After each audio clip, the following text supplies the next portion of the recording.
for your moderator. You may know him from Lucasfilm, Walt Disney World, or the New York ComicCon main stage. Our resident DeLorean time machine expert, Elliot Hansen! What's going on in New York ComicCon? How are we doing? Are we ready to get this thing started? Well, then I need you to get on your feet and make some noise for the one and only Michael J.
Well, gentlemen, thank you so much for joining us here tonight.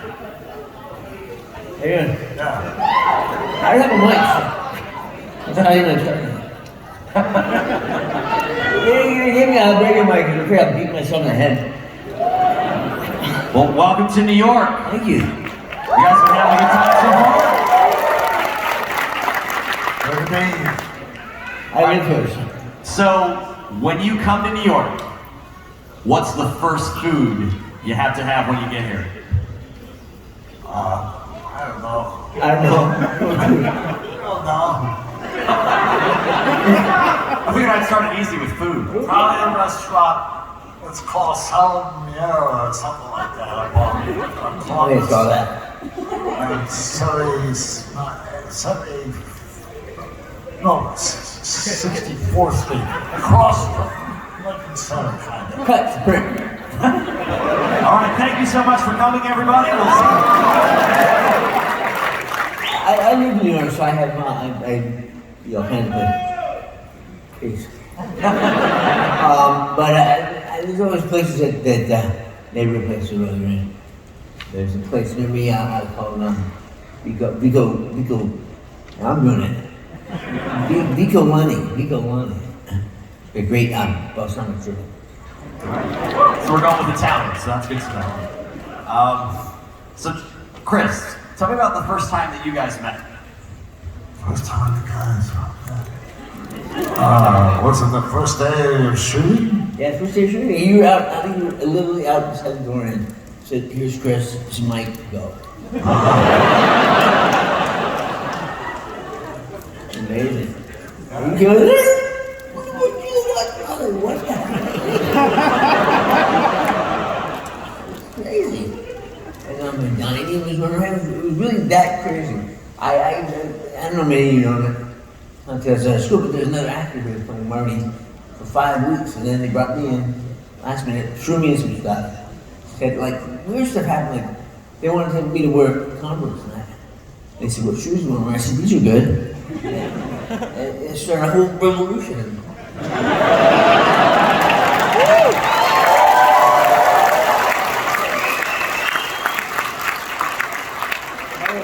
Free pair of shoes. Of course, Air Nikes are worth 500,000 each, but it's a really cool ride. But he's been with me every step of the way, and he's just a genius, man. He's the best part of doing this movie with me is working with Chris, and it remains to this day the best part of talking about this movie with Chris.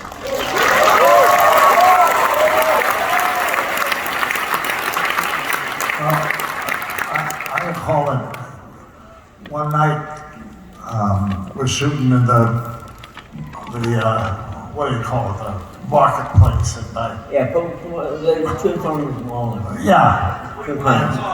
You guys are more ready than we do. An announcement was made when we were shooting all night for 2 or 3 nights.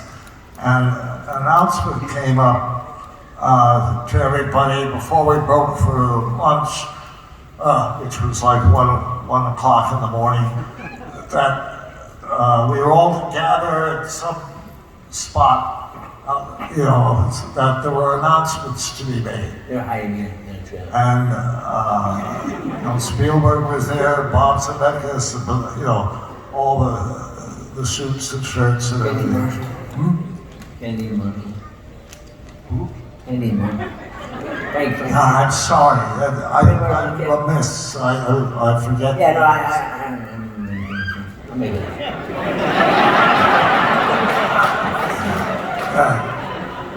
And the announcement at 1 o'clock in the morning after shooting for 6 weeks was that the actor playing Marty would no longer be playing Marty, and that tomorrow we would start shooting with Michael.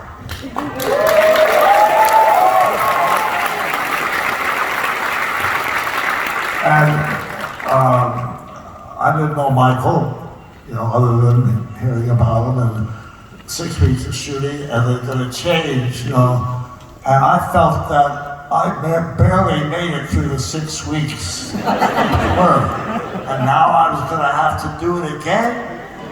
I was like, how can I ever get that going again? You know what I mean? There was immediate chemistry, as they say. Well, you were amazing. You did this, like I said, I was doing nothing. It was a family time. And they came to me and said that there was this whole drama that and I didn't know anything about it. They'd gone to Gary Goldberg at Family Ties like 6 weeks ago, some weeks ago. And I started doing the movie, and he didn't even tell me about it because I couldn't do it. And Meredith got pregnant, and that solved a lot of things. And so I always had this time. So Gary Goldberg said, you can do it, but you have to do Family Ties in the daytime and Back to the Future at night. So I said, no problem. It's funny, I'm going to risk crying because I had to tell this story. But my mother passed away 2 weeks ago. Yeah, I thought I was going to do it. But she said to me, I called her, and I told her I was 23 years old. I called her up, and she was in Canada. I said, they brought me to this new Steven Spielberg movie, but I have to do it at night and do Family Ties in the daytime. She said, I'm not doing it. And I said, well, you'd be too tired. I said, Mom, I live for this kind of tired. This is going to be okay. But to this day, my mother thought, well, not to this day, about 2 weeks ago, my mother thought that it wasn't bad idea for me to do Back to the Future. She loved the movie, but she was so worried that I'd get tired. I got tired. But you see Back to the Future. So now I'm all of a sudden, I'm like, bam, from a Friday, Gary telling me about it. It's like the next week, 3 days later, I'm on a parking lot tomorrow at 2 in the morning with this guy. We're doing, you put the time machine on the wall.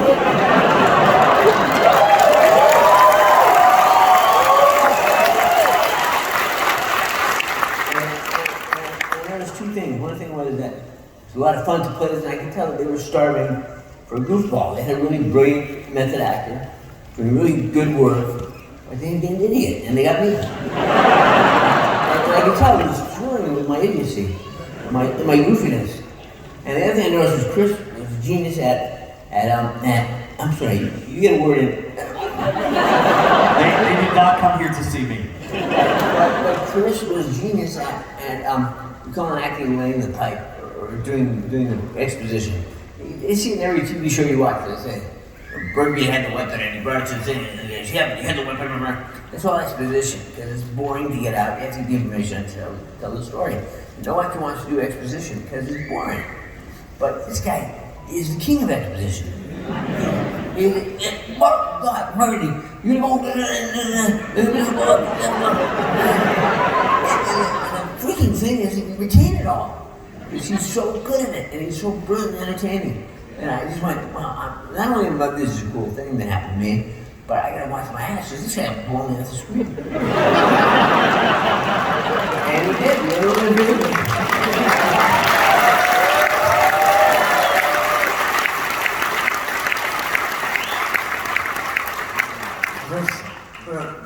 The chemistry was there from the first scene we had. I was alive.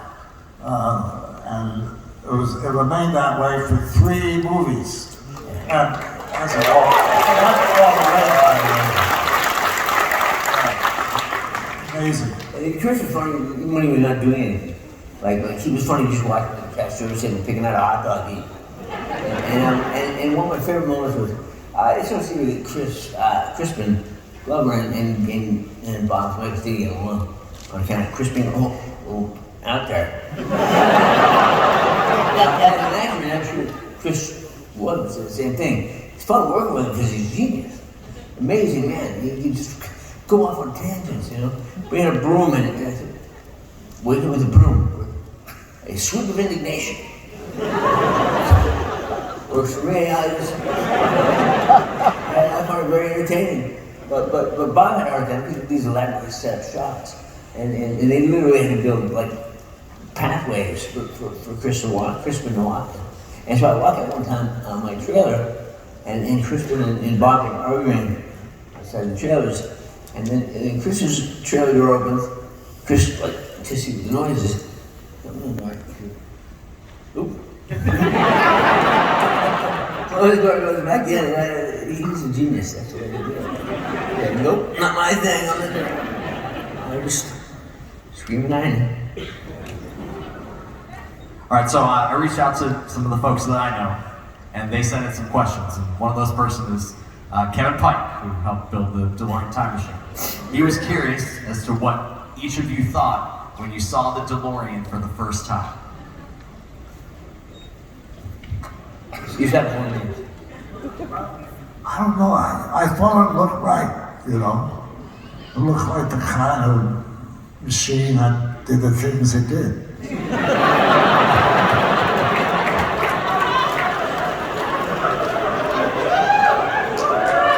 Three movies, man.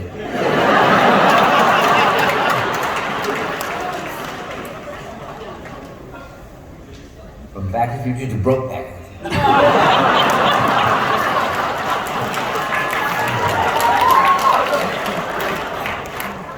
I can tell them the story. We haven't seen each other that much. I started seeing the other night. I was in a hotel in Vancouver, and I had the TV on. I fell asleep, and I clicked the clicker. My clicker, that's me. I'm 80 years old. The clicker, and this thing came on. I could only hear it. I couldn't see it, and it would sound like this. Doc is very drunk. He wanders into the street, and Biff shoots him. And Marty, angry. What am I listening to? And I realized it was the enhanced for visually handicapped people or whatever. Like, but it was, he described it in the movie. I thought it was my insane. And then I was making up dollars and stuff. And Marty's still in a stupid pink suit. and it's true, but you were described very well.